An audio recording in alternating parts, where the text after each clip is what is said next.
ಕರಿಬೇವನ್ನು ಅಡುಗೆಯಲ್ಲಿ ಬಳಸುವಂಥದ್ದು ಸರ್ವೇ ಸಾಮಾನ್ಯ. ಆಹಾರದ ರುಚಿಯನ್ನು ಹೆಚ್ಚಿಸಲು ಇದನ್ನು ಬಳಸಲಾಗುತ್ತೆ. ಆದರೆ ನಮ್ಮ ಆಹಾರದಲ್ಲಿ ಕರಿಬೇವಿನ ಎಲೆಗಳು ಅಪ್ಪಿತಪ್ಪಿ ಬಂದರೆ ಅದನ್ನು ತೆಗೆದು ಪಕ್ಕದಲ್ಲಿಟ್ಟು ಉಳಿದ ಆಹಾರವನ್ನು ಸೇವಿಸ್ತೀವಿ. ಈ ಕರಿಬೇವನ್ನು ಕೇವಲ ಆಹಾರದ ರುಚಿಯನ್ನು ಹೆಚ್ಚಿಸಲು ಮಾತ್ರ ಬಳಸಲಾಗಲ್ಲ. ಅದರ ಜೊತೆಗೆ ಇದರಲ್ಲಿರುವ ಔಷಧೀಯ ಅಂಶಗಳು ಹೆಚ್ಚಿರುವ ಕಾರಣ ಇದನ್ನು ಹೆಚ್ಚಾಗಿ ಆಹಾರದಲ್ಲಿ ಬಳಸಲಾಗುತ್ತೆ. ಹಾಗಾದರೆ ಕರಿಬೇವಿನಲ್ಲಿರುವ ಔಷಧೀಯ ಅಂಶಗಳು ಏನು ಎನ್ನುವ ವಿಚಾರವನ್ನು ಇಂದು ನೋಡೋಣ. ಕರಿಬೇವಿನಲ್ಲಿ ಕಬ್ಬಿಣದ ಅಂಶ ಅಧಿಕವಾಗಿ ಕಂಡುಬರುತ್ತೆ. ಹಾಗಾಗಿ ರಕ್ತಹೀನತೆ ಇರುವವರು, ಗರ್ಭಿಣಿಯರು ಇದನ್ನು ಉಪಯೋಗಿಸಿದರೆ ಒಳ್ಳೆಯದು.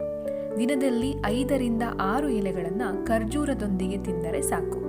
ಈ ಎಲೆಗಳನ್ನು ತಿಂದರೆ ರಕ್ತ ಶುದ್ಧಿ ಮತ್ತು ಯಕೃತ್ತಿನ ಬಲವರ್ಧನೆಯಾಗುತ್ತೆ.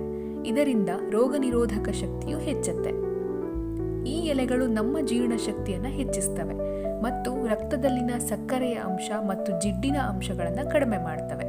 ಹಾಗಾಗಿ ಮಧುಮೇಹದ ಸಮಸ್ಯೆ ಮತ್ತು ಅಧಿಕ ಕೊಲೆಸ್ಟ್ರಾಲ್ ಇರುವವರು ಇದನ್ನು ಉಪಯೋಗಿಸಬೇಕು.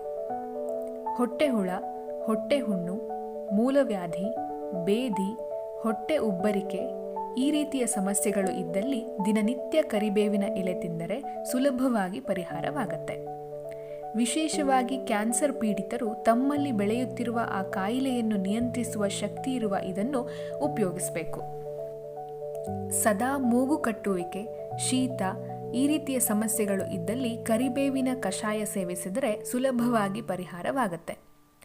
ಚರ್ಮದ ತುರಿಕೆ, ಕಜ್ಜಿ, ಸೋಂಕು ಇದ್ದಲ್ಲಿ ಈ ಎಲೆಗಳ ಕಷಾಯವನ್ನು ಕುಡಿಯಲು ಮತ್ತು ಸ್ನಾನಕ್ಕೆ ಬಳಸಿದರೆ ಉಪಯುಕ್ತ.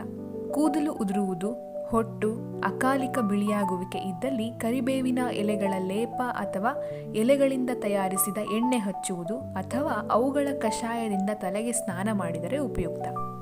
ಇನ್ನು ಕಣ್ಣುಗಳ ಸಮಸ್ಯೆ ಇದ್ದಲ್ಲಿ ದಿನನಿತ್ಯ ಈ ಎಲೆಗಳ ರಸವನ್ನು ಸ್ವಲ್ಪ ಜೇನುತುಪ್ಪದೊಂದಿಗೆ ಕುಡಿದರೆ ಕಣ್ಣಿನ ದೃಷ್ಟಿಯು ವೃದ್ಧಿಸುತ್ತೆ.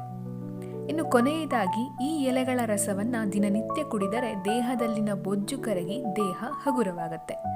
ಇನ್ನು ಮುಂದೆ ಆಹಾರದಲ್ಲಿ ಕರಿಬೇವು ಸಿಕ್ಕಿದರೆ ತಿನ್ನಲು ಮರೆಯದಿರಿ.